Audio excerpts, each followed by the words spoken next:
Hey guys, this is Comic Inno, and today I'm doing a review for Harley Quinn. Yes, they premiered the Harley Quinn episode at the DC Universe panel, so whole first episode. This is a show I was actually looking forward to. I like Harley. I'm not like a hardcore Harley fan, but I always do like her character, especially in the animated universes, with Batman the Animated Series, some of the movies she's had, so I was looking forward to this, you know? It's an animated show, another animated show for DC Universe. And one thing I'll say is that something I really appreciate about DC Universe is that all these shows feel very different. So if you don't like Swamp Thing, you might really like Doom Patrol. If you don't like Harley Quinn, you might really like, Swamp Thing. So I like that there's such a diverse palette that any TV fan can really find a show here. Or if you're just like overall have a wide scope of shows you like, you might like all these shows.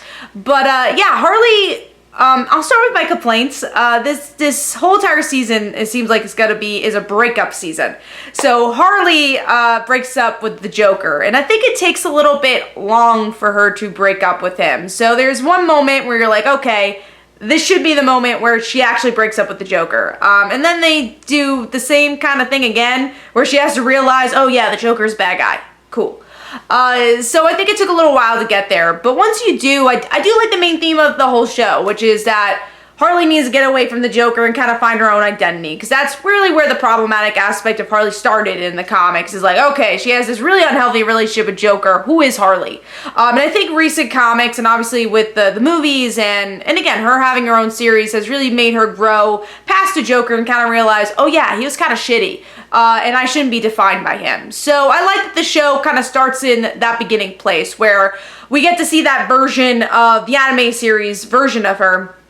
Again, even in costume, live there and, live with, liking the Joker and loving the Joker. And then Poison Ivy being the person saying, hey, I don't think this is good for you. And it takes a little while for Harley to realize. But, yeah, I like that place in that transition. Even the clothes looks more like the version we see of her now. So it's kind of this graduation of what she was to what she is in the present. And I think that is a healthier character.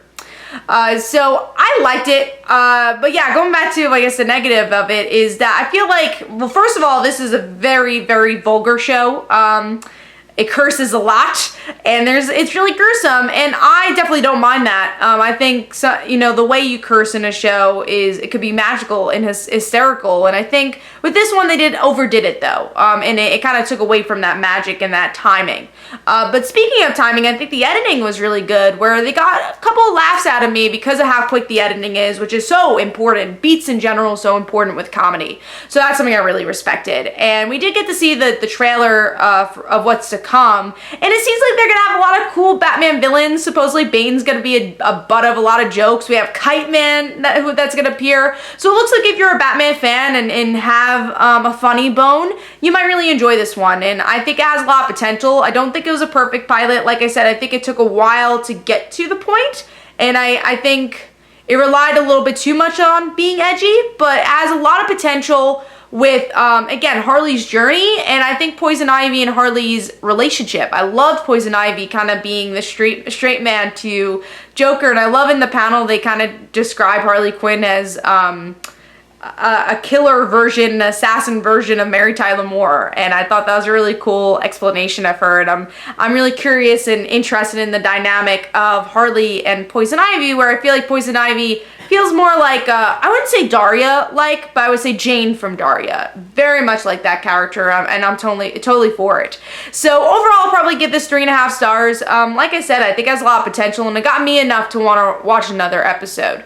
But let me know in the comments below, are you excited for Harley Quinn? And are you into like Adult Swim type shows? Because I feel like that's the feel this gives to me. And again, it's so cool to see a diverse palette with DC Universe. So yeah, let me know your thoughts. This is Comic Inno. Definitely go check out my Twitter and Facebook. Go check out my comics like Father Like Daughter and They Call Her the Dancer. And every Tuesday at 10 p.m. Eastern Time is Frontline Live, where we discuss our favorite comics and comic book news. Thanks guys. Bye.